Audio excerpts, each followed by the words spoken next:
In For the last 2 years, every diplomatic action, every negotiation and conflict resolution is always based on how every nation tackle their pandemic nationally and globally. The rapid scale of the coronavirus has pushed countries to act together. While this, contrary, creating a new paradox that redefines the process and means by which that objective is achieved.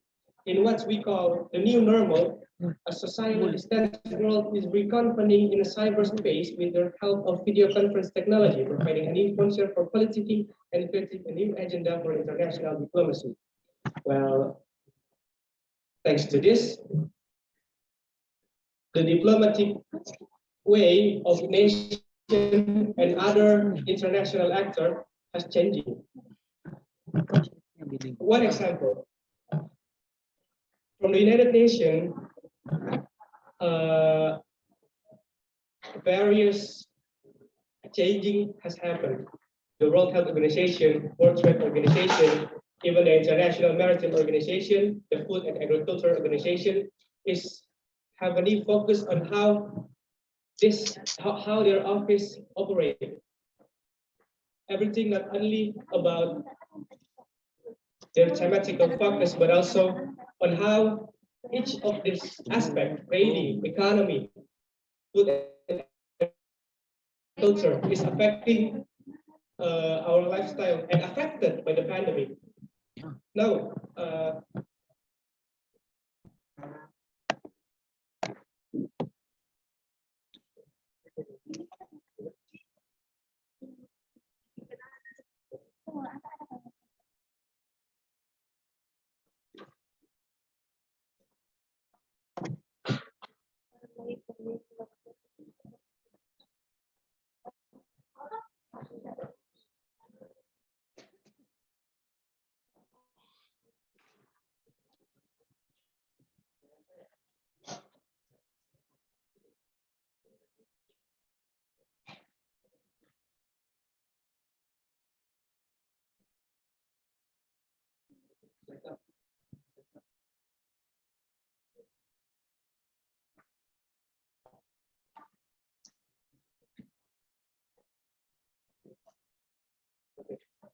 okay, thank you.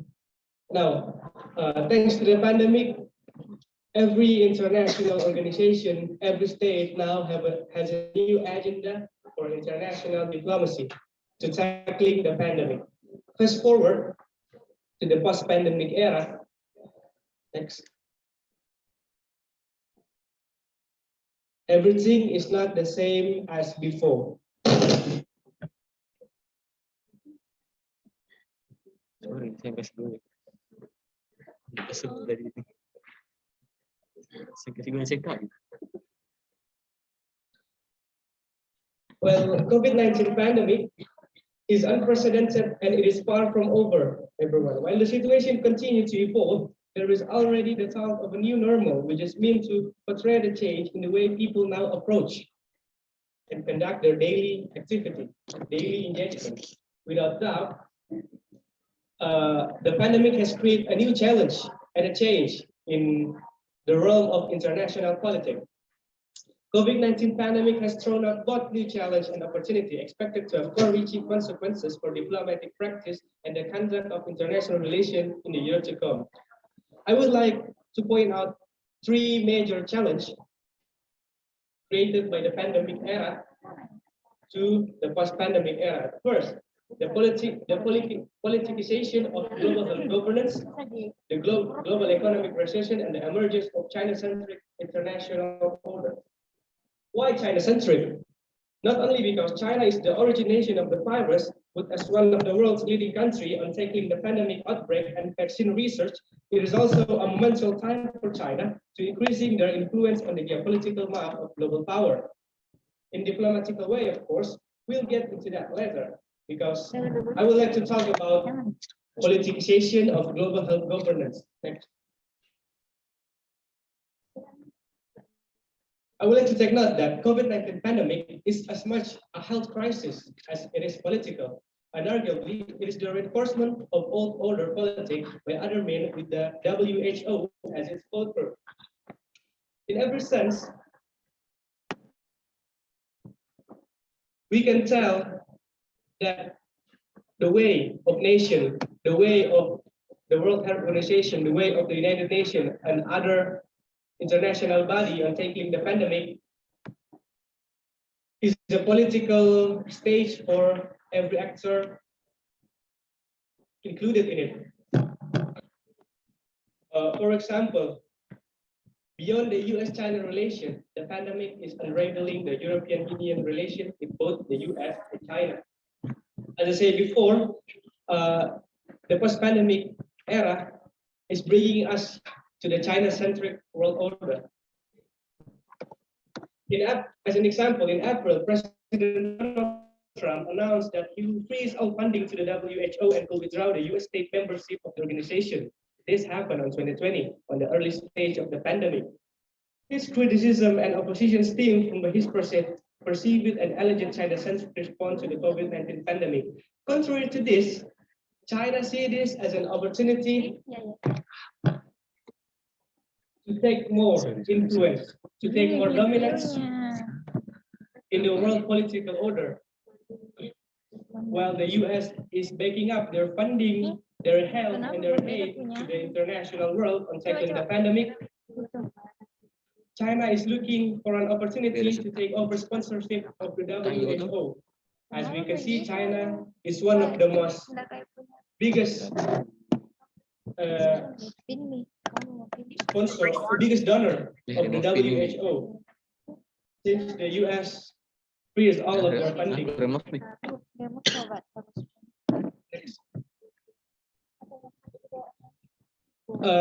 The next one is the global economic recession. With travel, tourism, international trade severely disrupted, and business across many industries shut down, COVID-19 has created a massive economic shock that is now hitting the international economic system with full force.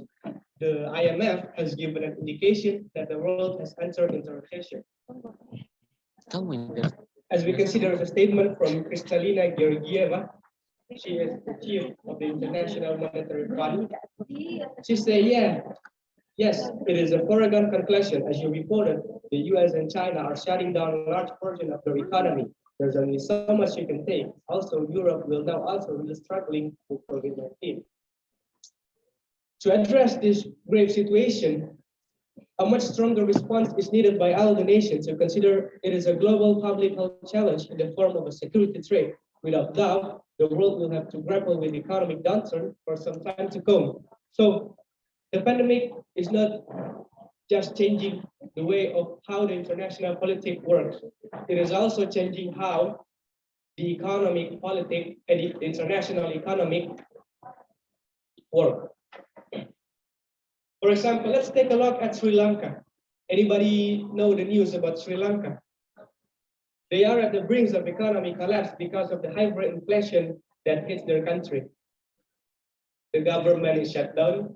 The people is angry, and it is a risk that every country and every other nation face, not only Sri Lanka. Even a major power like US and China is struggling with the economy right now. Speaking of China, next. China has successfully curbed the spread of the virus and has reopened the economy, while the US and other European countries like Italy and Spain are turning out big number of infections on a daily basis with strict lockdown. Well, as we can see, coronavirus is proving to be a power changer. There have been speculation by experts and scholars that coronavirus pandemic will bring about a shift in power and reset the global order in a fundamental way. Indeed, if we judging from the containment effort and response to the pandemic, well, we can see many variations of each nation on their effort to tackling the pandemic. It will, one expert, his name is Stephen Watt from Harvard University, he said COVID-19 will accelerate the shift in power and influence from west to east. South Korea and Singapore have responded best, and China has reacted well after its early mistake. While the contrary, the response in Europe and America has been slow and haphazard by comparison. This helping China a lot. The pandemic is helping China a lot. Why I say that? Because despite China become the origin host of the virus, of the outbreak, it is also one of the momentous way of China to spread more influence, to emerge a new dominance on the global geopolitical map. And many efforts have been made to tackle China on this. One of the most recent efforts is the emerging of AUKUS agreement. It is a trilateral military agreement conducted by the Australia, UK, and the US to tackling China influence in the Pacific region. Well, it is a hard way if you want to face China hegemony that based on economical interdependence with military action, like conducting a new trilateral military agreement like the AUKUS, because China has emerged in the midst of global health emergency as a friend to hard-hit country. Maybe not many of us know, but China is the main donor for the worldwide max supply. Dia salah satu pengekspor masker terbesar. And not just that, this health diplomacy by China and the creation of the Health Silk Road have become cardinal component of China's growth strategy for its global dominance. We all know China for their major jump in the technology industry. We know China is not an dependent nation; it is an independent nation in the term of industrial evolution. So China doesn't have any more, not anymore. China doesn't have major problem to tackle on the post-pandemic era. They are relieved. They are kindly safe and survive the pandemic, while others like us, Indonesia, and any other third world country is still struggling with the second wave of pandemic, third wave of pandemic. They did not face such thing in their country. Now, what is the conclusion? While the pandemic heralds a new order of international politics and diplomacy, it is to stay in the old order of superpower rivalry, competition, and cooperation. Coronavirus pandemic and the effort being made to curb its rapidity and fatality bring to the fore a number of paradoxes. First, coronavirus pandemic is a global health crisis that requires concerted and coordinated response. Yet, this period is marked by international travel ban, border closure, and national distancing. That said, what is undeniable is that considering the legacy and the impact of the coronavirus pandemic, the practice of diplomacy and international relations will not remain the same in the post-COVID-19 world. There is no back to normal. There is only new normal for us. The pandemic hasn't over yet. Thank you.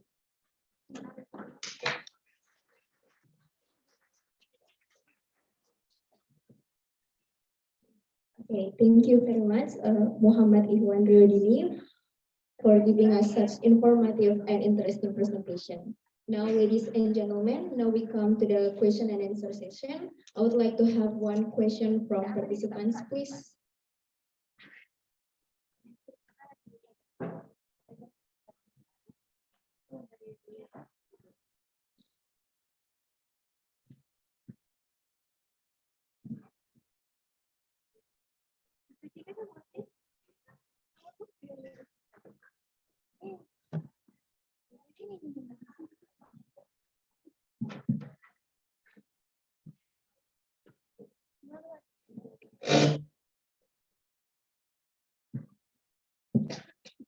Okay, thank you for the change.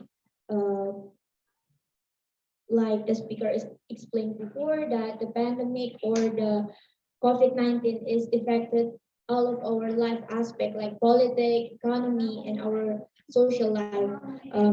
But now we are in the another era that called new normal or post-pandemic. So my question is based on speaker analysis. What are the strategies, the tactics, or the speaker solution that can you offer that can do by the government or the global organization to adapt it again with this new era to make the diplomatic activity is effective again and maximal? That's my question. Thank you. Okay, thank you for the question. How the international world or how the global governance conduct an effective diplomacy on a post-pandemic era? Well, the solution, first of all, I don't think I'm at the right capability to provide a solution for this global problem. But for me, the diplomatic process or the diplomatic relation between nation and the international system is still effective and work, even in the pandemic era. Maybe some of you have heard about vaccine diplomacy. It is one example that even we are affected by the pandemic, there is still a way. As I said before, we are moving from a boundary of a real world to the virtually limitless world. And I think this alone is a solution to that. But also, if regarding to the post-pandemic era, we are not just talking about how to tackle the pandemic. There are many other conflicts that emerge in the post-pandemic era, thanks to economic recession, thanks to the politicization of the global health governance, and thanks to this China-centric world order before, there are many new conflicts. Russia and Ukraine, Taiwan and China, the coup in Myanmar. So these conflicts need a conflict resolution, and a conflict resolution can only be achieved by diplomacy. So how? Why in the post-pandemic era there are so many conflicts emerge? When, and where is the role of diplomacy on these cases, on this problem? What I can say is that the diplomacy or the diplomatic interaction is adapting. The old conventional way to negotiate has been abandoned, and we are now is forced to be more flexible, more adapt to the situation. And I think it's not only affect how the global system and how the international system, how every nation, every country to conduct a diplomatic interaction, but it is also affecting various aspects of social life, and we are forced to adapt to it. So what I want to say is that for me, the diplomatic process of international world is still effective, and what we can do to maintain it like that is be ready for adapt for the new challenge and change to come. Because take note, diplomacy is not a method. It is not a method.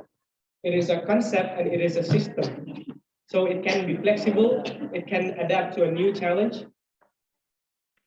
And it is also created to face a new challenge. Is that answer or you need some more?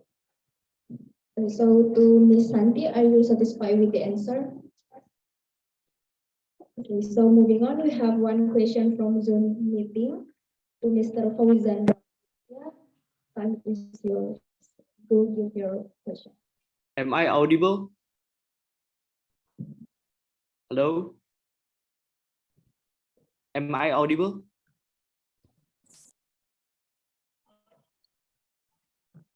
Hello? Am I audible? Yes.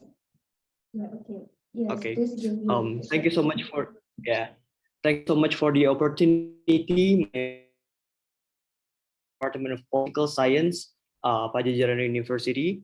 The questions are: in case at the developing country, how diplomatic in post-pandemic seeing the various challenges in case of the global health, because we cannot know, right, what will be happening regarding the future phenomenon, and also what the ideal strategies of diplomatic to prevent possibility of the challenges that might be happening. Thank you.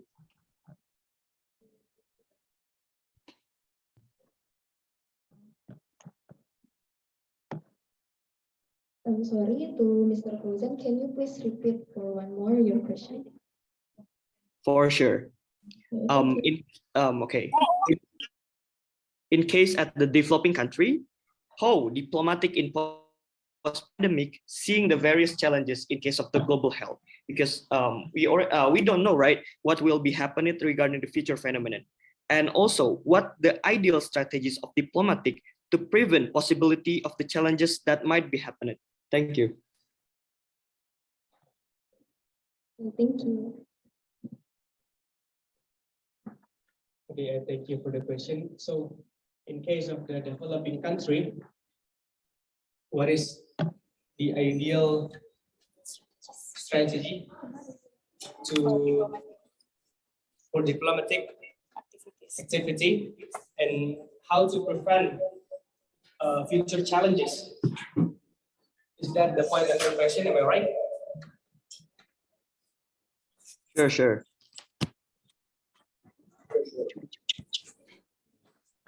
Okay. So, in the case of developing country, as we know, in the term of research and human research, we are far more behind than those of advanced countries. So, based on this, we can see what is our necessity.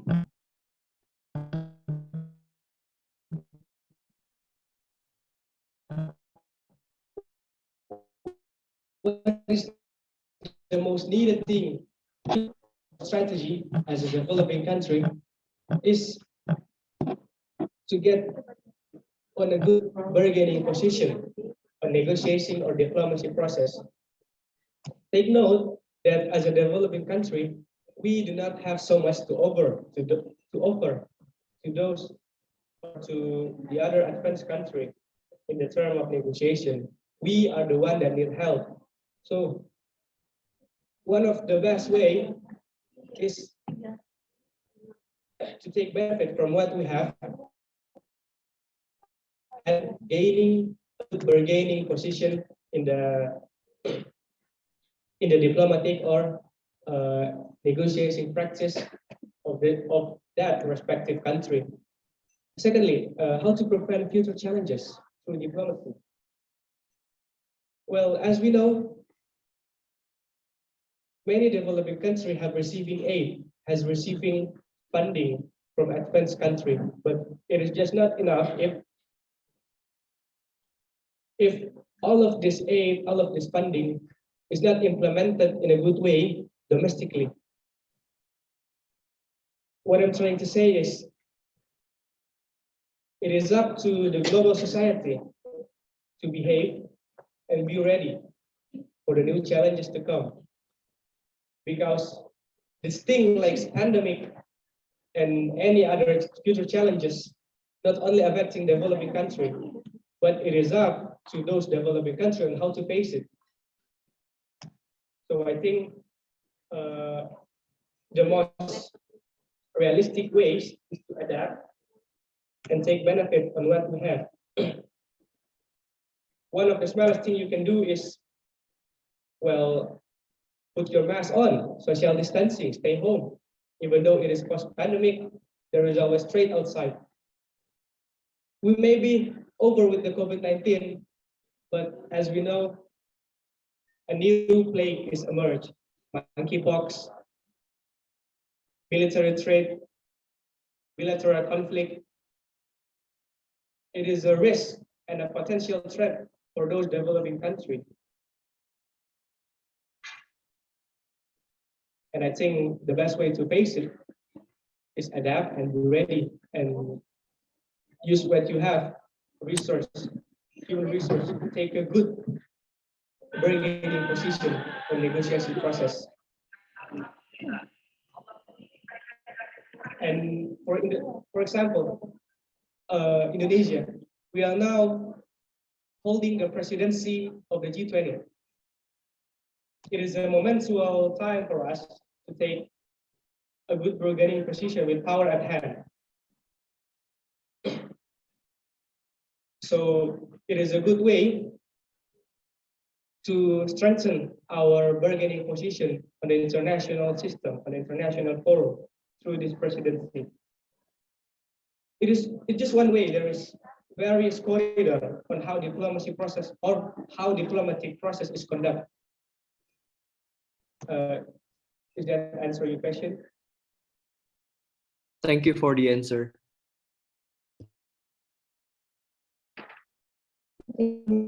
So, ladies and gentlemen, we finally come to the end of this seminar. Before I close the seminar, I would like to take the conclusion from what the speaker has presented. First of all, world dynamics in the post-pandemic era. After pandemic COVID-19, the new normal, one of them is new agenda and also other political activities that held by online conference with the help from technology. One of the three major challenges that we face after post-pandemic era is global economic recession or the massive economic shock. Even a major or big countries such as US and China had impacts on their economic system because of COVID-19 pandemic. But as our speaker said, that Indonesia, as the developed countries, we are the one who need help. So I think to prevent for future challenges, the most realistic way is to adapt it and to take the benefit that we have, so the diplomatic way can be back to normal again after the post-pandemic era.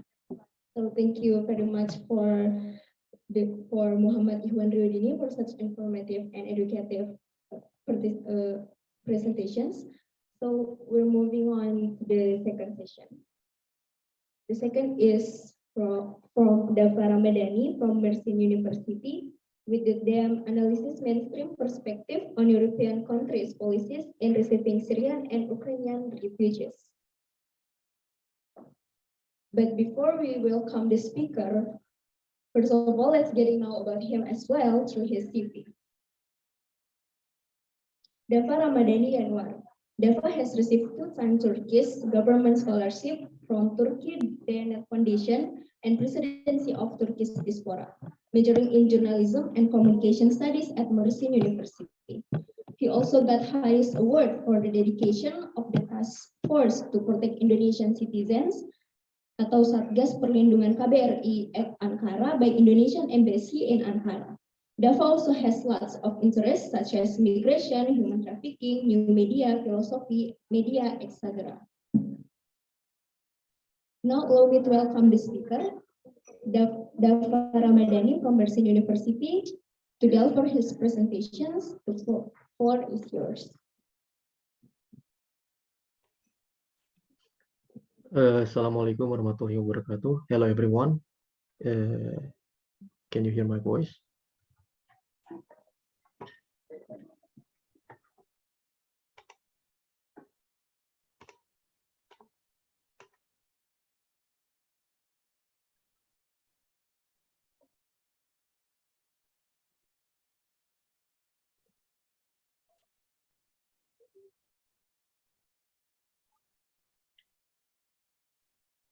Sorry, can you hear my voice? Okay. I would like to present my presentation from my own PCs. Wait a second. Can everyone see it right now?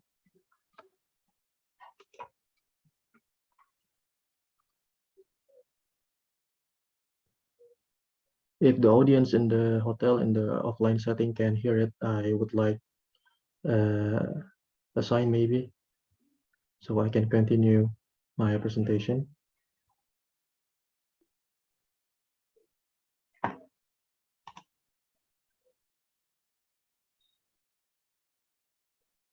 All right, I'll just assume I can be heard by all of the offline audiences. So I'll just continue with the presentation. Assalamualaikum warahmatullahi wabarakatuh.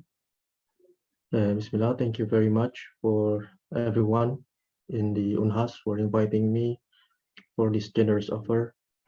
As my MCs has introduced my CVs and a short introduction about me.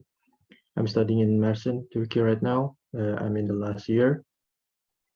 And today I'll be presenting an analysis based on mainstream media perspective on European countries' policies in receiving Syrian and Ukrainian refugees. I did it with my two other friends in Turkey. One of them are Syrians himself. So this is a quick profile about us. My other friends are Shafiq and Masood. Unfortunately, they're not here with me. And about the paper.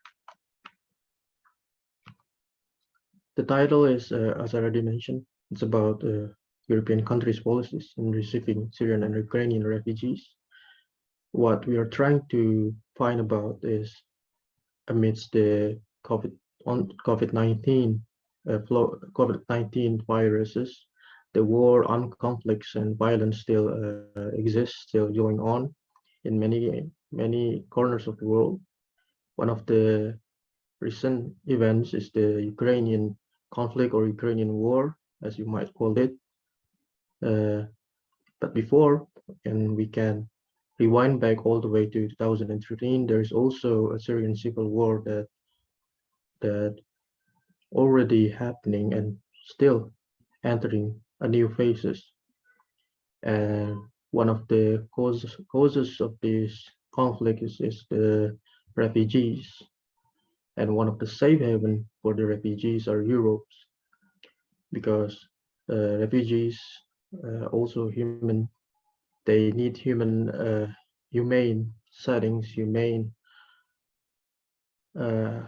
living spaces, a new safe haven for themselves to be able to continue their life. And Europe is one of the solutions for it. But also that we need to be reminded of Europe has its own definitions of what refugees are based on its differences with United Nations differences.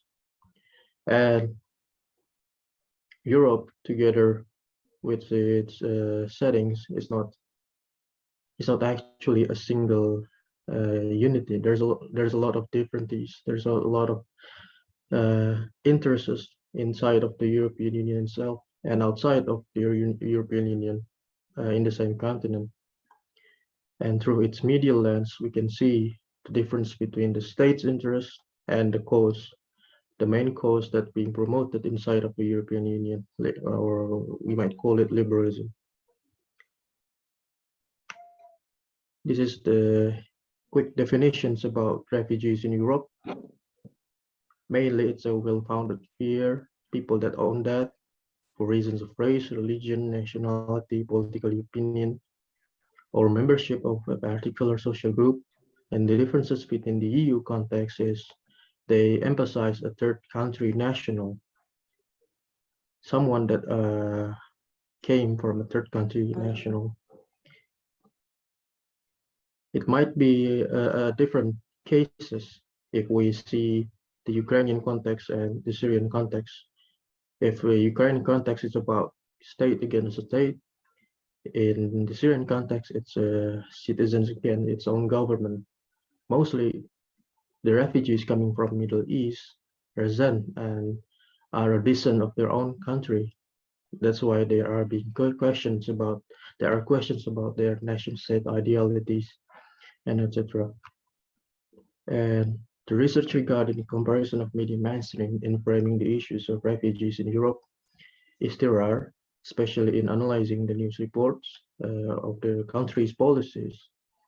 The late research is still concerned with what European Union did toward the refugees and does not consider how the media's power in solving or helping lift the issues of the refugees or even making the refugees. What making the refugees means, the media has the powers to emphasize what refugees means. They can do dichotomy, they can separate what's good and what's bad. And there's a lot of these cases before, there's a lot of precedents. This is one of the illustration I want to show you guys from Professor Dr. Murat Erdogan. He is one of the migration specialists, migration expert in Turkey. Europe pays billions of dollars for Turkey withholding the flows of Syrian refugees. Turkey could pay double the number back to EU, but they won't still take the refugees. Why? It's obvious. Besides the financial price, there are also the price of security, cultural price, demographical price, and that is too much for them to pay. This is a quick illustration why Europe, what is the European countries' positions toward the refugees. And this is our objectives. We wanted to show the European countries and its mainstream media about its complexities and contradictions, because they have the ability to shape people's decisions and public opinion. We want to know how they perceive and receive the refugees. There's a lot of the media we use inside of Europe, like in Germany and UK. We take as an example from a state sponsored or state-owned media like the HL or BBC. And there's a lot of independent and private ones such as Daily Mail and Guardian in UK and Euronews in Europe as in general. We use CDA or critical discourse analysis because there is no complete corpus analysis. It's basically undoable to do every elements of the CDA. We narrowed down to the macro approach, which relies more on thematic analysis, the situation surrounding the news and the news commentary. And this is a little quick peek about the methodology. There's 3 steps. We gather the news, we analyze, we compare the news between the Syrian refugees and the Ukrainian refugees, and we later discuss it. There is 31 news from 5 mainstream news media in Europe, including UK, because at the time UK is still inside of the European Union, way before they voted out in the Brexit. In the Europe, as I mentioned before, there is Euronews and DHL. In the UK, there is the BBC and the Guardian and the Daily Mail. All the news articles are chosen according to their release dates during the peak influx of both each Syrian and Ukrainian refugee crisis. We use Thierry van Dijk CDA to detect ideology, racism, and prejudice in journalistic works. And again, macro analysis. We seek the theme, we seek the center of the news. A little background about critical discourse analysis.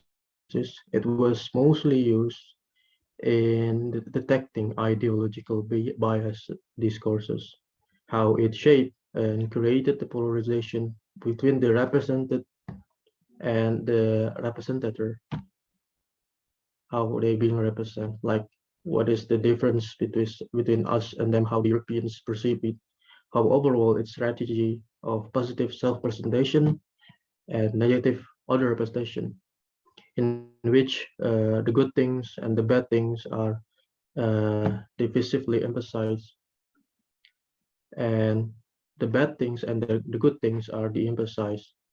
Mostly, this are used in the European press studies of racism and prejudice. Thierry van Dijk, using qualitative and quantitative analysis techniques in his studies, try to prove how influential the journalists who are considered the intellectual segment of the society. And this is what we find. Europe, in its news through Euronews, are critical to European countries with unethical policies, constructive, adhere to Western liberal values. Meanwhile, the well, they are more centered on German policies, diplomacy, and neutral conclusion. Meanwhile, in the UK, the Guardian, as they themselves describe as the liberal voices in their country, are critical to the UK government, highlighted more needs to support the refugees. Daily Mail, situationing the country is under pressure from refugee crisis, highlighted many European countries and its leader complaints, especially the right-wing countries such as Hungary and Czechoslovakia, at the time still being led by the right-wing politicians. They concluded the refugees as danger to Europe, and the existing quota in accepting Syrian refugees are worrying. And in here, BBC echoes the UK government policies, especially during the time David Cameron, in criticizing UK's 20,000 refugee quota, opted out in criticizing, but criticized the German quota as inadequate. And here it's about the Ukrainian refugees crisis. In Europe, Euronews highlighted humanitarian needs of Ukrainian refugees, its background events that led them coming to EU, concluded with EU, never use, they even concluded the never used before temporary protection scheme that are being used first time for the Ukrainian. And from the DHL, the discourse is surrounding the German perspective and its policy, and they highlighted the internal criticism of German politics. Like in here, the Die Linke party criticism of the German double standards. Die Linke is one of the leftist party inside of Germany. Instead of concluding in a neutral tone as with the Syrian refugee crisis before, the DHL conclude with the reflections from public support and political support for hosting the refugees. And in UK, there's also the same, the Guardian and Daily Mail and BBC. Here in the Guardian, they voiced out the same response in taking Ukrainian refugees. They support the taking. They concluded with comparison to the EU policies and showed consistencies in their liberal editorial stance.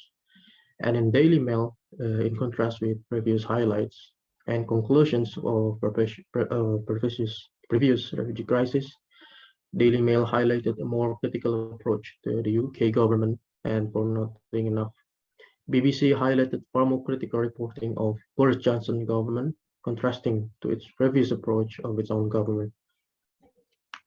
And this is the discussions what we learned from the findings. There's a double standard treatments of refugees by EU countries. This stems from the prejudice that most of the refugees coming from Syria are Muslims. Arabs there are also perceived as a probable terrorist and threat and may cause disruption to European culture and European security. And there's also worries about the potential disruption from Ukrainian refugees, but it's only a minority. Like from the BBC, they were worried about the potential Russian spionage elements being traumatized from the past presidents, but it's only a minority. For an organization like the European Union, which prides itself on the values such as non-discrimination, tolerance, and freedom of thought, justice, solidarity, and equality, to allow such risk to the lives of people solely on presumptions and stereotypes, and to discriminate between the refugees based on where they came, it was very unfortunate to see. The Syrian refugees was a minuscule compared to the Ukrainian one. Around 1 million Syrians entered EU in the 2015, able to enter EU in 2015, while around 4.9 million Ukrainians entered the EU since the Russian invasion began around 4 to 6 months ago. Nevertheless, Syrian refugees face heavier negative news coverage and hostile policies by the European governments. This is our references. And thank you very much for your participations, everyone. I hope there is questions or insights from you guys that I can learn about. I hope we can continue it in the discussion. Thank you very much for the organizer. I return back. Okay, thank you very much to Dava Ramadhani everyone. So ladies and gentlemen, now we come to the question and answer session. I would like to have questions from participants both in offline side and also on the Zoom. Thank you.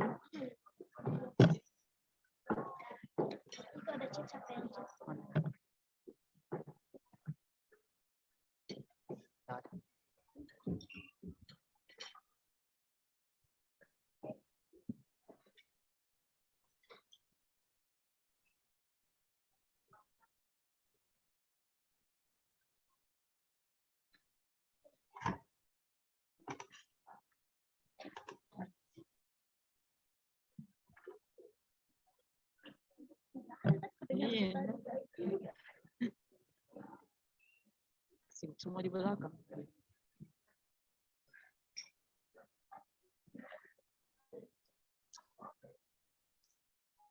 Because we are on the question and answer session, once again, I would like to have questions from participants, please, both from Zoom and also from the offsite. Okay.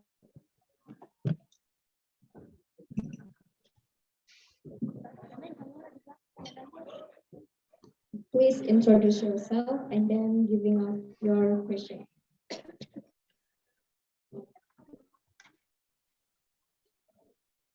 Okay, thank you so much for the opportunity. What a very insightful presentation. So my name is Iwa Ibahaman. Media plays a central role in providing information.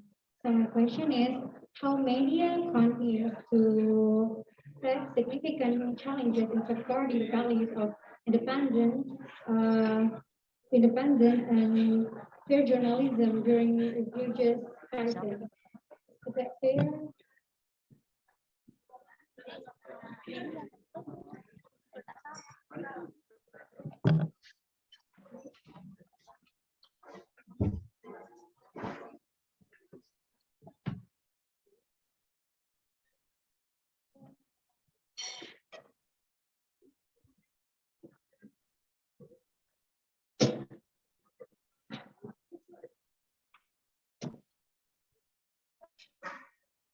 I'm sorry, but can you please repeat for one more question?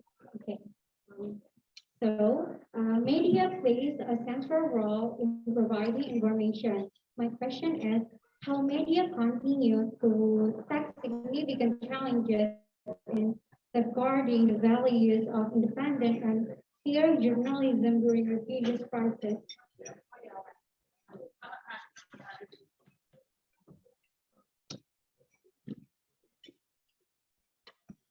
Do I answer it directly or? Yeah, you can answer it directly.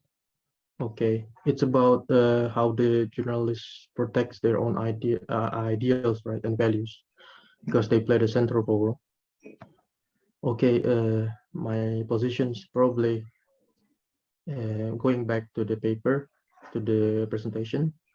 If we seek the context of this issue between the Ukrainian and Syrian conflicts, there's two positions that exist. Mainly, first, the liberal values that are being promoted by mostly Western medias and medias that are promoting their own state's interests. It's going back to the ownership and to the values that are being held. Most media are open about their editorial stances. Every media has its own editorial stances. If they don't have their own editorial stances, they're just an empty journalism and doing empty journalistic works. And here we can see two differences: the one that promotes their own ideals, values, and those that promotes the state's values, the state's interests. I think whether it's a conflict, whether it's conflict or a peacetime, journalists are being pushed to hold on to their values more closely, and they are being constantly watched from whether they are abiding the values or not.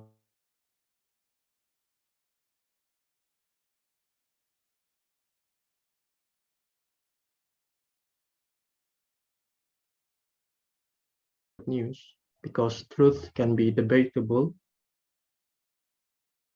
Main currencies of journalism, I think every standard differences are different, but its universal values, its universal currency are one. It's accuracy. I hope it answers your question.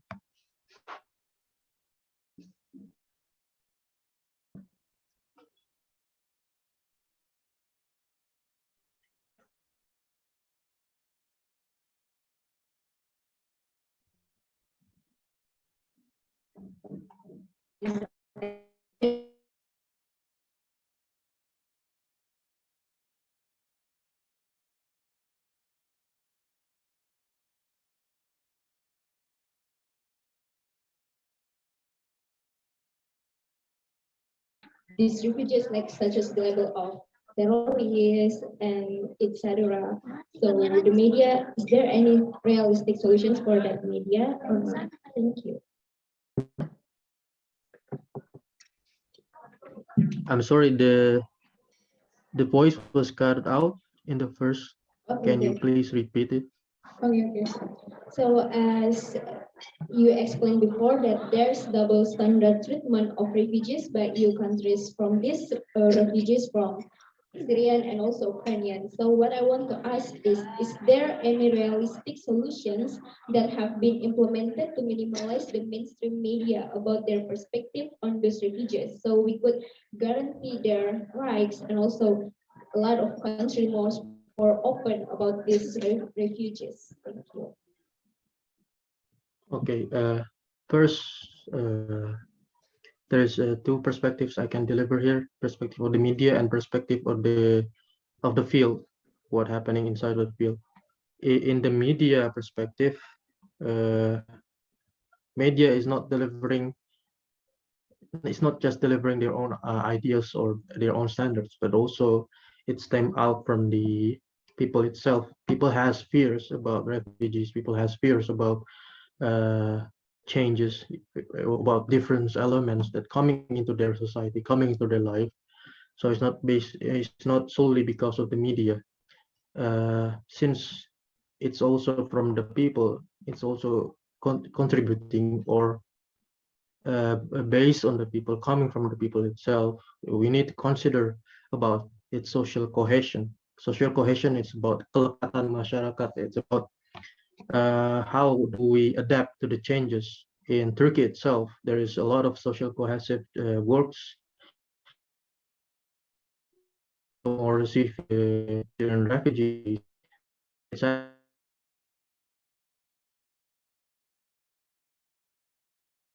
actually taking its examples in Europe and Turkey. Social cohesion works were being promoted everywhere in the local level, in the local government level. So the one that needs to be adapting is not only the refugees. Every refugees is an actor of change, agen perubahan. Every refugee is an actor of change. When they're coming into a new area or a new cities, a new country, that the one that needs to be adapting also its own citizens there. So that's why social cohesive work is also important, not only for the refugees, but also for the people already living there. So they can adapt and receiving the refugees, knowing the cultures and respecting each other boundaries or celebrating each other values. That's the answer in the field. I think it's based on the people, and the solution is the social cohesion works.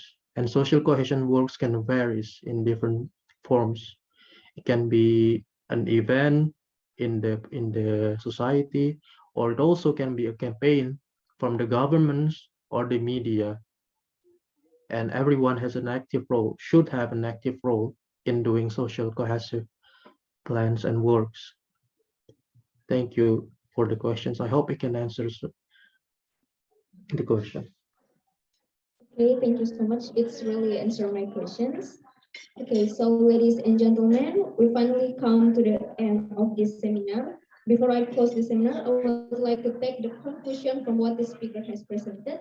So the dam of Dava Ramadhani Yanuar was delivered about the analysis of mainstream perspective on European countries' policies in receiving these refugees.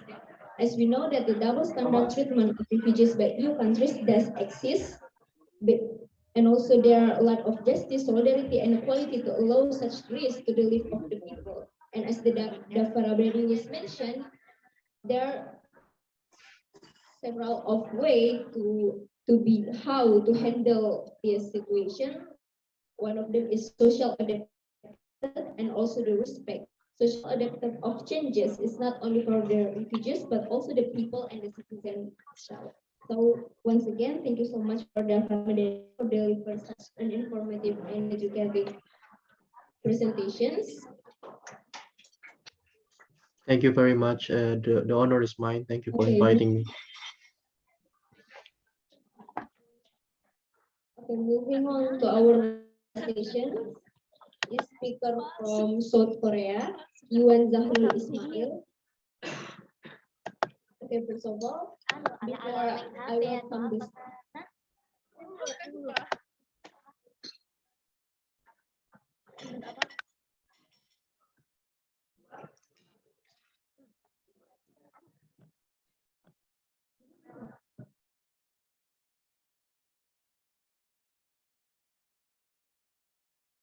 The last session is we finally come for the last session. The last session is speaker from South Korea, Yuan Zahrul Ismail. But before we welcome the speaker, I would like to tell about his CV. First of all, Yuan Zahrul Ismail is the final year student and candidate of double degree graduation from Universitas Islam Indonesia, Faculty of Law, and Yongsan University, South Korea Law Department, specialist on data protection law, intellectual property law, and cyber law. He is also inaugurated as the most outstanding student of Universitas Islam Indonesia for 2021 Mawapres UII. Furthermore, he is also actively joined several competitions and got lots of awards. One of his awards is third best paper at first International Student Conference held by International Program of Faculty of Law, Universitas Islam Indonesia 2020. So now allow me to welcome the speaker from Yongsan University, Yuan Zahrul Ismail. The floor is yours. Well, thank you for the moderator. Can everyone hear me?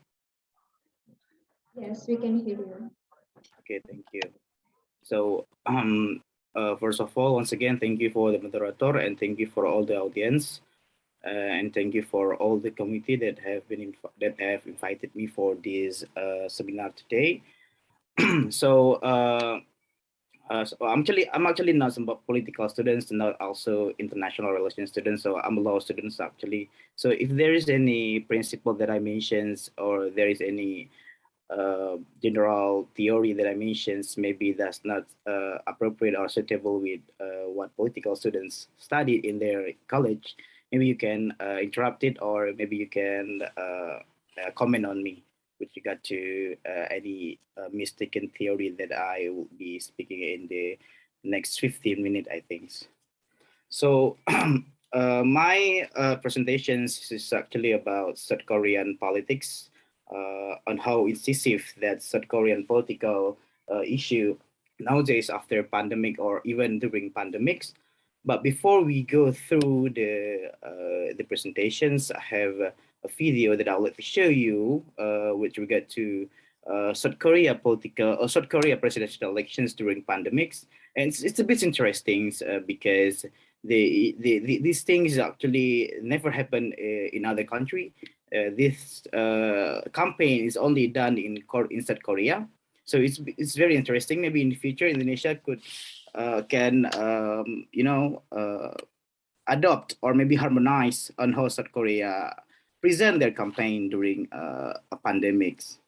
So this one right here is the two candidates, the two strong candidates. I'll show you on how much the candidate of presidential election in South Korea. It's very interesting to talk because in Indonesia we have, limited candidates to be elected or to be racing in the presidential elections. But in South Korea, there are 12 candidates in the previous elections. I would like to, and I will explain it about it in the next few slides. But before that, let me go to the video I would like to show you.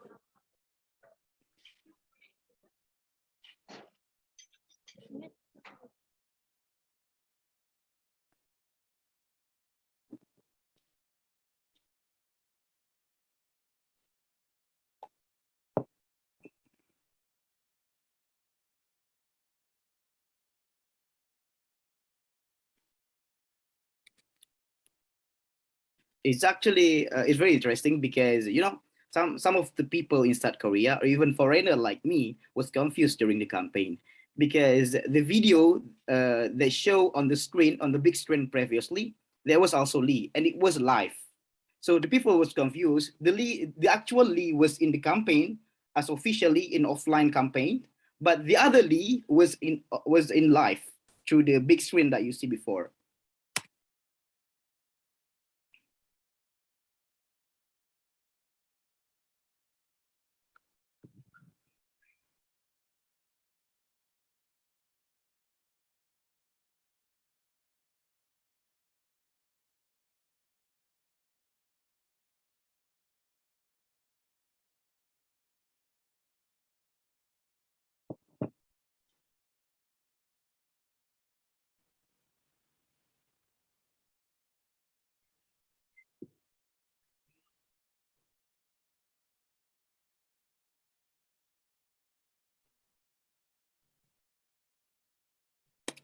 You see right here how actually artificial intelligence impact and develops in South Korea a lot.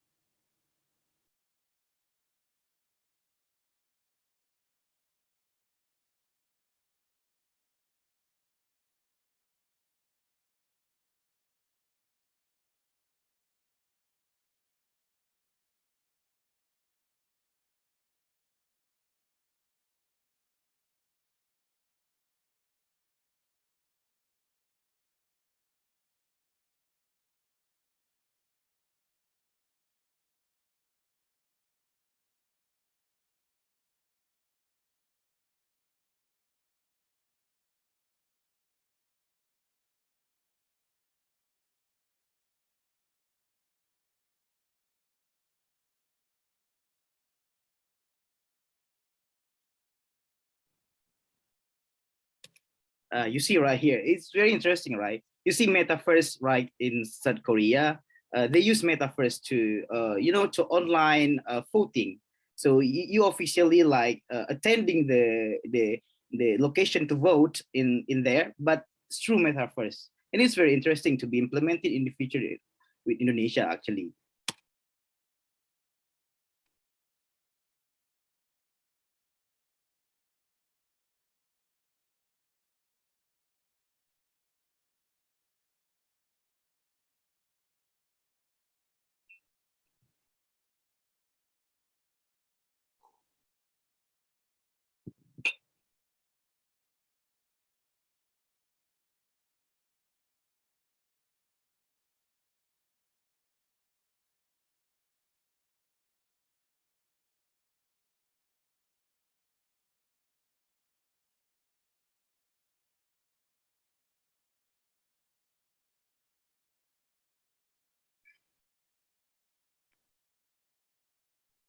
But as it say in the video, the South Korea have hyper connectivity, right? It's a really strong connection of internet right here. It's different from us in Indonesia. So it's actually the hyper connectivity itself can help to connect all of each player in all of each character in the metaverse actually. So it's actually neat to have the hyper connectivity itself. Like as we all know, it's 5G right now in South Korea.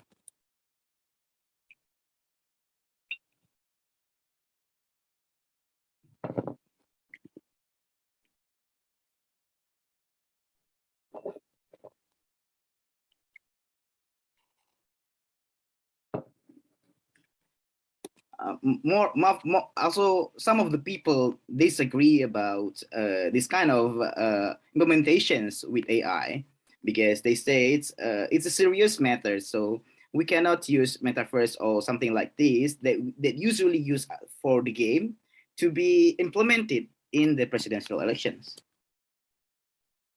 Of course, there are a lot of pros and cons in every decision, in every policy, same as Indonesian, right?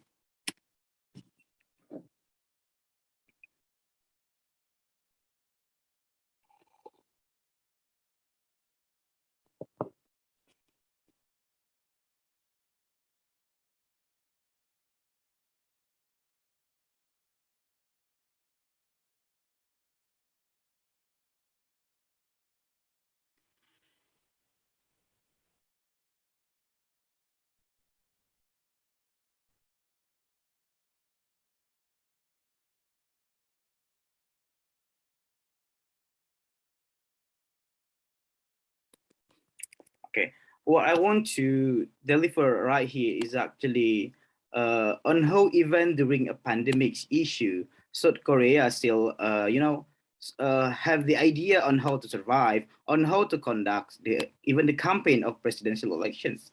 That is very interesting for us to know, and that is very interesting for Indonesia maybe to harmonize it or maybe to adopt it in the future. So it's just enough about the video. Let's move on to the next slide.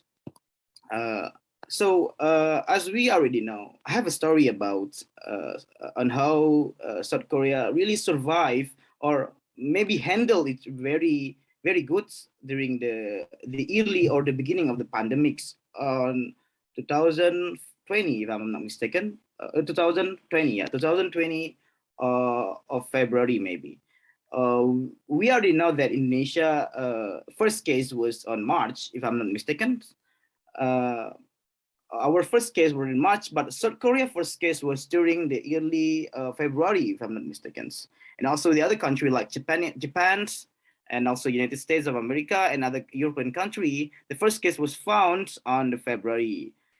But because the first case of Indonesia was on March, I have a story that's about my friend that told the story for me that during the first case of Indonesia, during the beginning of March, is actually the end of lockdown in South Korea.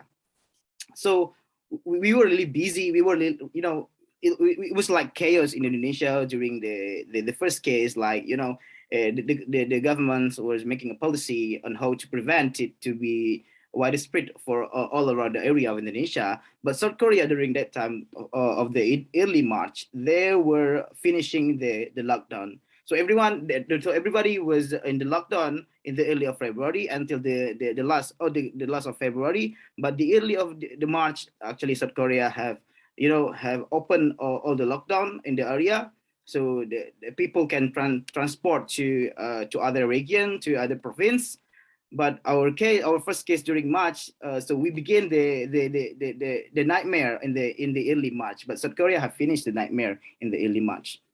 And during that times, the case is not highly increased. The case was not highly developed in South Korea. It was like a stable graphic right here, as you can see, until the end of June. And sorry.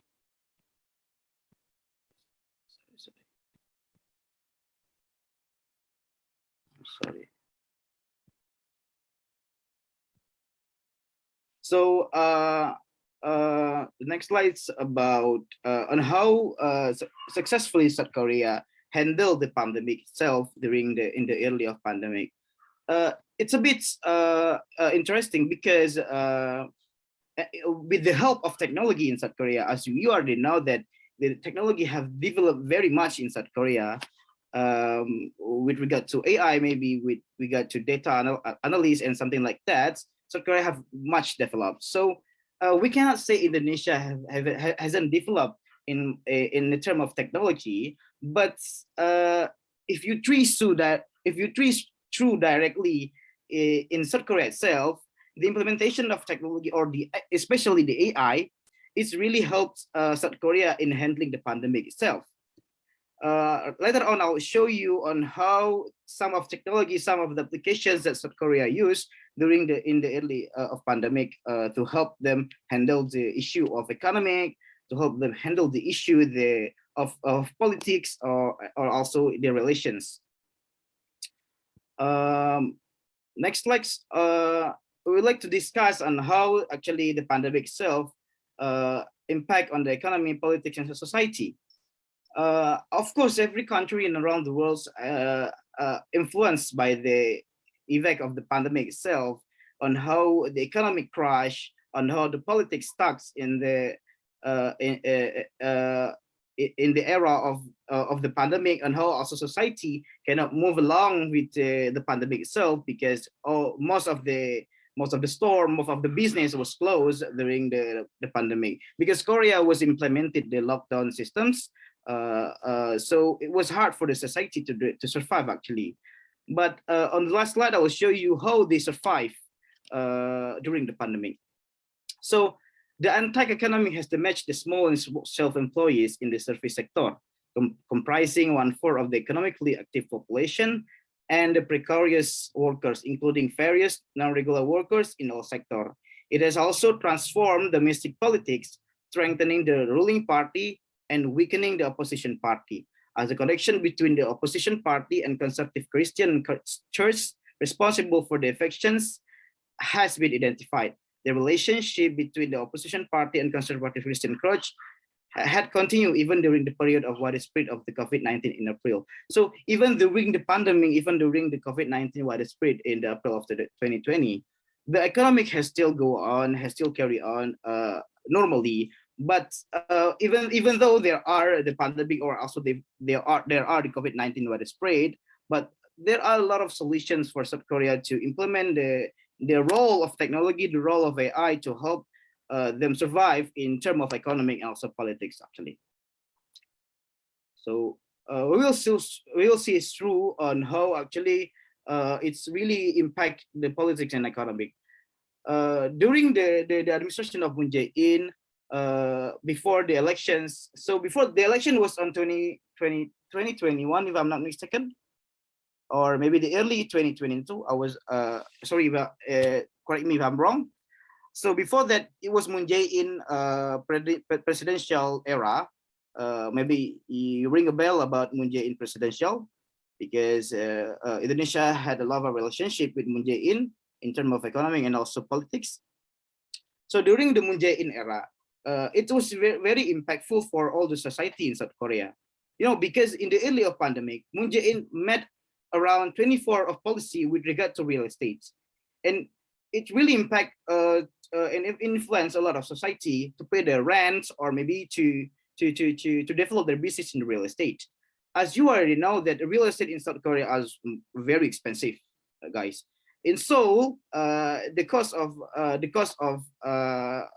real estate, it can be 1.2 billion Korean won or $1 million US, and it is very expensive. It's double since before the pandemics.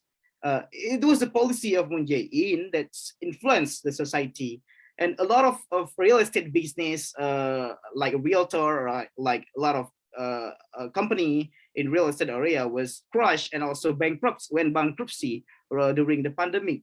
Even in the pandemic, because it was impactful from the 24 policy that made by Moon Jae-in, there was impactful until right now. So the real estate cost, the property cost until right now is still crashing because the policy that made by Moon Jae-in in the early of pandemic. So that is one of the example on how the the pandemic impacts toward the economics of South Korea. There are a lot of good things on how South Korea handle it, on how South Korea prevent the widespread of COVID-19 in South Korea. But there are also, it's like the human error that made by Moon Jae-in and also his ministry toward the real estate. Maybe we can say it's only real estate, but real estate itself is impactful, very impactful in South Korea, because one of the biggest business that developed the country's devisa is actually real estate in South Korea. Because as you know, South Korea doesn't have any natural resources like Indonesia. We have gas, we have a lot of natural resource that we can find in our land. But in South Korea, they don't have anything. They don't have natural resource. So what they can build, what they can develop is only technology and real estate, and also tourism as the last. And let's see through on how actually presidential election was held during the pandemic. So this is interesting. We discussed about on how Moon Jae-in victory during 2017. So it was before COVID-19. So I will explain to you on how the differences between before COVID-19 presidential election and during the COVID-19 presidential elections. So the presidential elections during the before the COVID-19 was slightly same like every other country in every region of the world. That's the campaign was held offline. The campaign was held you basically appear in front of the society and present your ideas to the society on how you will develop the country. What is interesting right here is there are two big parties in South Korea. It is People Power Party and also Democratic Party or DP. So the elections in every region, like a big region like Busan that I'm living in right now, and also Seoul, the election was won by PPP or People Power Party. It is the opposite party of President Moon Jae-in. The mayor elections in Busan and Seoul was won by People Power Party. So during the presidential election, Moon Jae-in was worried and was confused on how to win the elections because their party was lost in the region elections, which is won by People Power Party by 57%. It is the high gap for the mayor elections. Then it's appeared that Moon Jae-in won the elections in 2017 because of his high profile in South Korea. He developed a lot during the campaign. He put the ideas toward the society on how we'll develop the countries. It is actually very, very impactful during the Moon Jae-in presidential elections because the new president of South Korea, the next one I will explain on how actually the policy really influenced the society right now. If we compare with Moon Jae-in presidential era, it is really a difference in the terms of international relations, in the term of policy, international foreign policy also, and so on and so on. And we go to the next slide. So as I explained to you before, this election is during the pandemic. As you can see, and maybe you already know that in Indonesia, we only have the maximum maybe 3 candidates, if I'm not mistaken. On 2004 or 2010, if I'm not mistaken, there are 3 candidates. Correct me if I'm wrong. But in Korea, 2021, there were 12 candidates that was carry on the elections. I was asking my professor, Professor, do you know all of those candidates? And she said, I only know 4 of them. So what we can conclude, what we can imply right here is most of them are free to be candidates of president in South Korea. So because of that kind of policy in South Korea, there were 12 candidates. I'm also ringing a bell about 4 of the candidates right here because 4 of them are the former of prosecutor, and 1 of them, 3 of them were the public prosecutor for the South Korea, and 1 of them were the judge. So this number 1 it's from People Power Party, Lee Jae-myung. He is the PPP members. He was, and the second one, he is Democratic parties, which is this one is opposite. This one is Petahana. He is one in charge. He is the one who is elected during the presidential election, and he was the judge during the period of 2 period in South Korea. And the other one is also like number 1, 2, I think 3, 4, and number 5. They were a public prosecutor in South Korea. So it's a bit famous, I think, actually. The other one, the rest of it, I'm not really sure who they are. So yeah, I'm not going to mention, or I'm not going to explain about them. So it's a bit interesting if we discuss about this one. So both of them are high profile character in South Korea, because most of the society in South Korea believe that both of them are going to compete each other, even though there are 12 candidates in the elections. But these two role, actually the main role of the race in the presidential elections. But let me discuss about on how Yoon Suk-yeol actually really impactful, like I explained and I mentioned before, toward the policy in South Korea. Previously, Moon Jae-in actually was the president of South Korea, which is from Democratic people. So Lee Jae-myung is actually the successor of Moon Jae-in, which is from the same parties.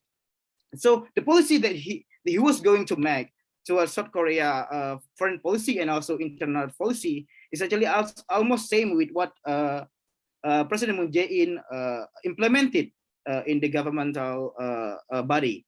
But what Yoon Suk-yeol applied right now is a bit, we say barbar in Indonesia maybe, because South Korea during Moon Jae-in, the relation between South Korea and North Korea, it was a bit stable.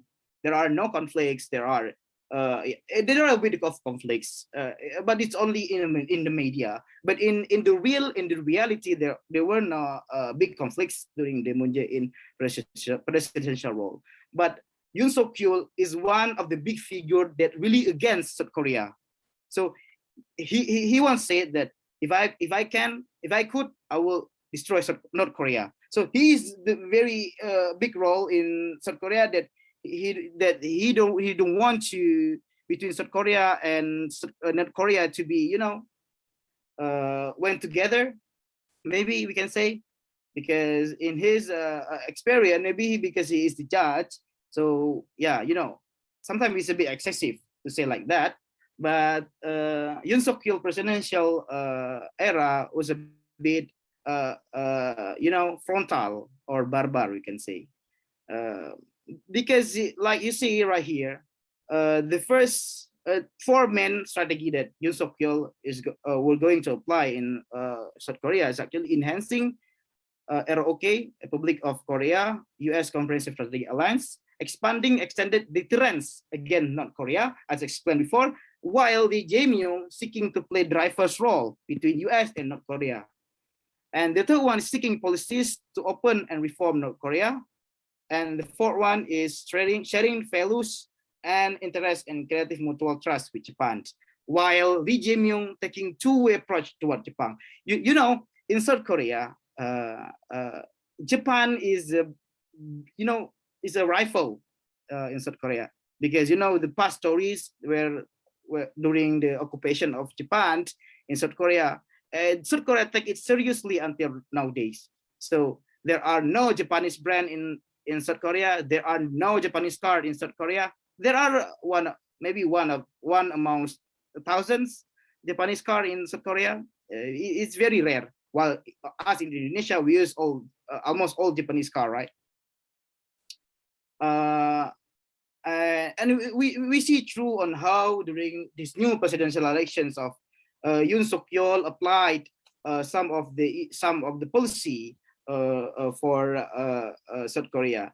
it's actually the issue, or this is actually the policy that was carried on from Moon Jae-in era that carried by Yoon Suk-yeol, the new president of South Korea.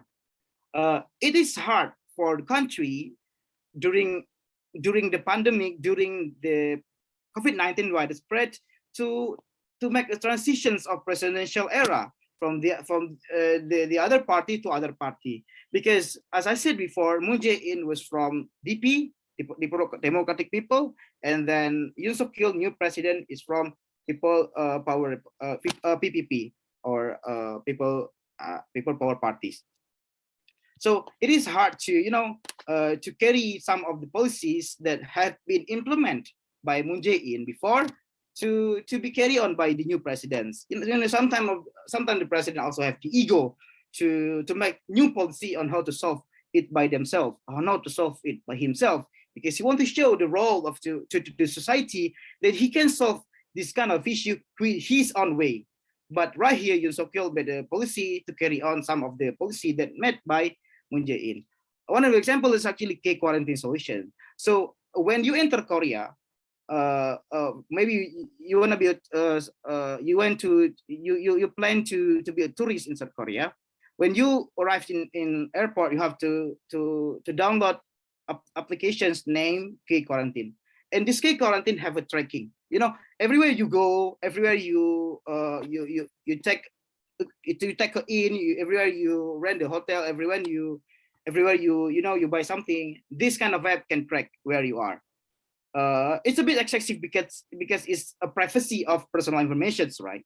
It's actually some of the human rights activists against this kind of policy, because it's expose of personal information, expose of your privacy. You didn't want to know other people. You didn't want other people to know that where you want to go, where you live, where you stay, where you locate. But this kind of issue, of course, have pros and cons. But the pros, actually, it can track, it can locate it where you are. So when the COVID-19 around you alerted, you will be alerted through the application. So, for example, I will show you some of the alerts in South Korea. If there are around you, if there are COVID tested positive around you. So this is an example. So if there is someone infected by the COVID-19 around you for the range of 1 kilometer, this app will notify you, will alert you. There is people around you who infected by the COVID-19. So you can prevent it even before you come close to them. So it is very important. Like I said, of course, there's pros and cons, but I think, in my opinion, there are much more pros. There are much more positive in this kind of policy that met or carried by Yoon Suk-yeol, the new presidential elected. So, like I already mentioned in the beginning of my presentations, we have talked about how impactful COVID-19 for the presidential elections. We have talked about on how South Korea, some of the policy that implemented sometimes went wrong, sometimes it's successfully applied, sometimes it's supported by the society, sometimes it's against by society. But how does South Korea survive? It's very successfully during the pandemic from 2020, early 2020 until right now 2022, is because of this. Maybe one of you have heard about this, Hallyu, the Korean wave. Actually, right now in South Korea, they issued the new kind of visa. Maybe there are student visa, there are tourist visa, there are working visa, there are professional visa. Right now, I think in 2021, Korean issued the Korean wave issue, or the Korean wave visa. We call it Hallyu visa. So everybody want to to exchange a culture, exchange the like a music culture or something like that in South Korea. You can use Korean wave visa. So they issued this kind of policy in order to develop their economic much more developed in the future. Because during pandemic there is not much every country can do. But South Korea issue the policy of Hallyu itself right here. One of them are Hallyu visa, as I explained before. Maybe one of you guys recognize the figure that I showed right here on the screen. This is how South Korea survived during the pandemic. They use their figure, their artists that are already popular, that are already famous all around the country to develop their country during the pandemic. Because as you know, every country struggled during pandemic. Even us, Indonesia, struggled a lot during pandemic, during COVID-19 widespread. Even the big country like United States or Russia or China struggle to issue the policy to help their society during pandemic. But it is how South Korea use the soft power, their soft power to develop or to survive during the pandemic situations. It is very interesting to discuss because Korean soft power are really impactful for all the society on how to develop the economic. They can still move on with the policy, with other policy, while this kind of policy are really impactful for the society right now.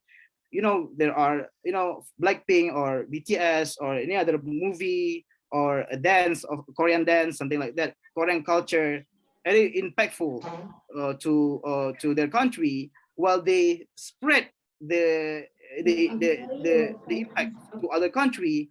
The cost of that, they can develop their own country inside of the government, something like that. As you can see right here, one of 5 countries that have soft power. There is South Korea as a second. Your presentation time is up. It's Yeah. over. Okay. Thank you. I think that's all from me. Thank you. Maybe we can carry on to Q&A. Okay, thank you very much to you and Zahul Ismail for giving us such informative and interesting presentations, especially about South Korea.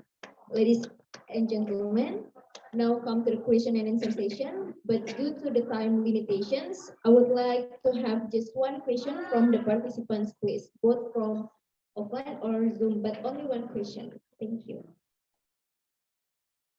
Okay.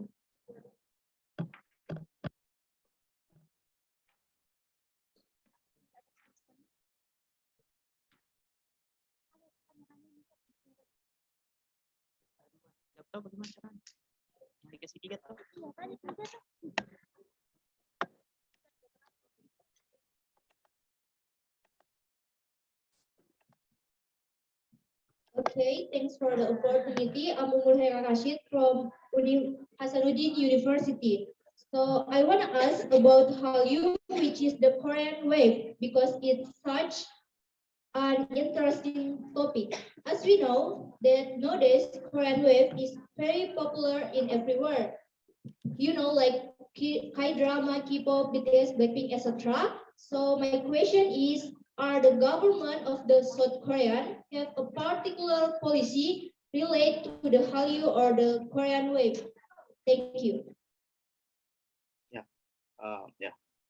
Should I answer it right now, or are we to other questions? Yeah, you can answer it directly right now.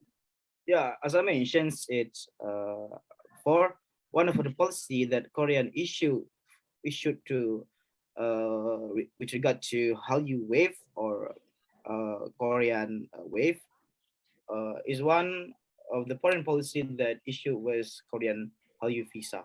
You know, as I mentioned before, that is the one of the foreign policy in order to improve the Hallyu itself.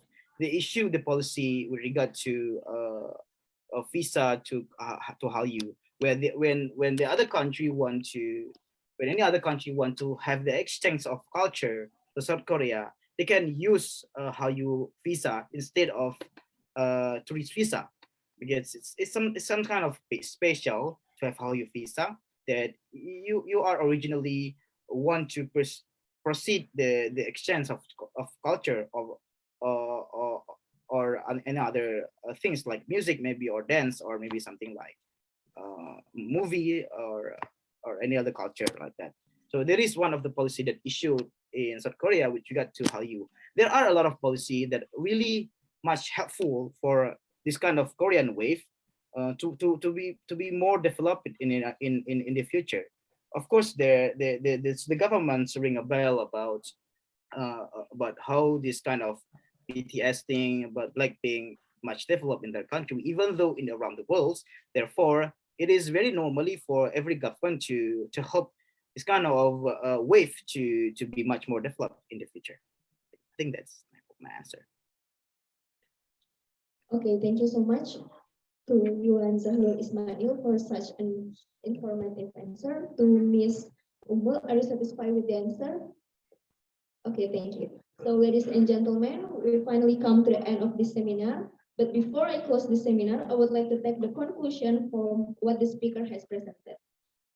First of all, South Korea has stepped up its efforts outside of its border with financial support, medical supplies, and close coordination with international officials on best practice. South Korea is actively promoting the equitable distribution of COVID-19 vaccinations around the world, also while simultaneously developing one of the 9 vaccine candidates for the World Health Organization. And also, South Korea has successfully making a presidential elections during pandemic, and also how the South Korea survive from this COVID-19 pandemic is one of them, because from the key Hallyu, or as we know, it's like a soft power like Korean drama, Korean pop, and etc. So, ladies and gentlemen, we thank you for the cooperation and the very interactive participation. And also, lastly, once again, thank you to you and Zahrul Ismail for the informative and really educated presentations. So we come to the closing. Thank you so much for being active and to this HASANUDDIN Global Student Conference 2022. I'm Zafira Aldani Zaro. Thank you so much for your cooperation and good afternoon, ladies and gentlemen.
Okay, welcome once again to HASANUDDIN Global Student Conference 2022.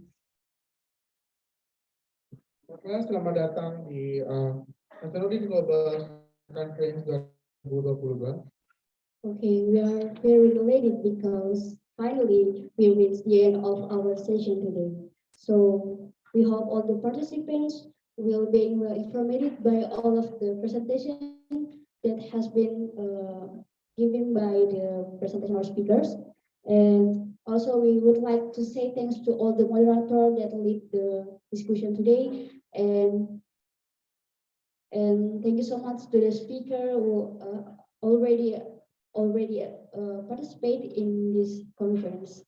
Okay, the next agenda is submission of certificate to invite the speaker by our Dean of Faculty of Social and Political Science, HASANUDDIN University, for Mr. Chukri Tanishwar.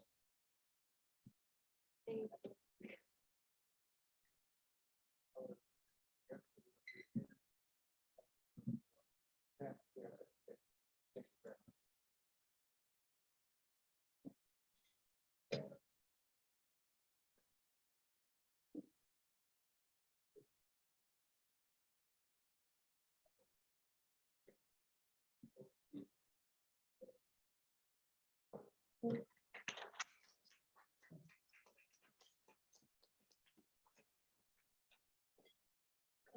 before we officially close this conference, I would like to call upon our Dean of Faculty of Social and Political Science, Mr. Dr. Phil Sukri, PhD, to give us closing remarks as well as to closing this conference. Baiklah, sebelum kita menutup acara ini secara resmi, kami akan memberi pidato penutup kepada Dekan Fakultas Ilmu Sosial dan Ilmu Politik Universitas Hasanuddin, Dr. Phil Sukri, PhD. Untuk ini kami persilahkan. Baik, terima kasih. Bismillahirrahmanirrahim.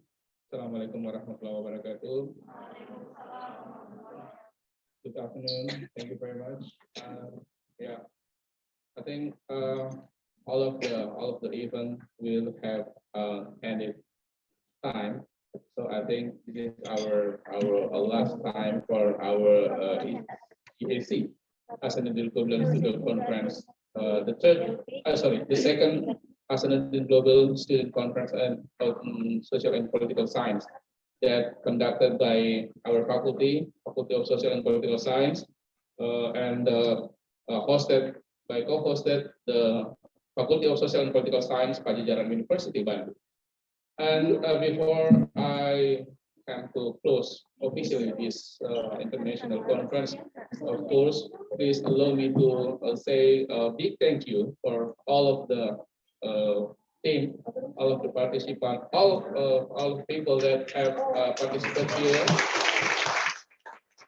Thank you very much for all of the invited speakers who come from various countries that have been joining us, have been accept our invitation to speak here, and also thank you very much for all of the committee who also very successfully to help this international conference.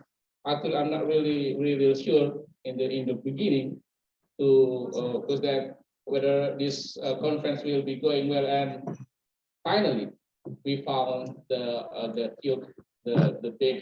successful international conference today. Thank you very much for the committee, and also all of the participants, distinguished guests, and also for moderator, all of our media partner, all of supporting institutions, and once again to Pajajaran University, of course. Thank you very much for our cooperation here. Actually, this is I want to say that this is a sad moment, but yeah, we should close this one.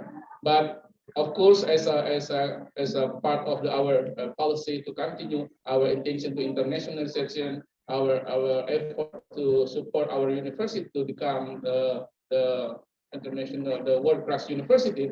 So I will say goodbye for today, but I will say to meet you again in the third of HASANUDDIN Global Student Conference in 2022.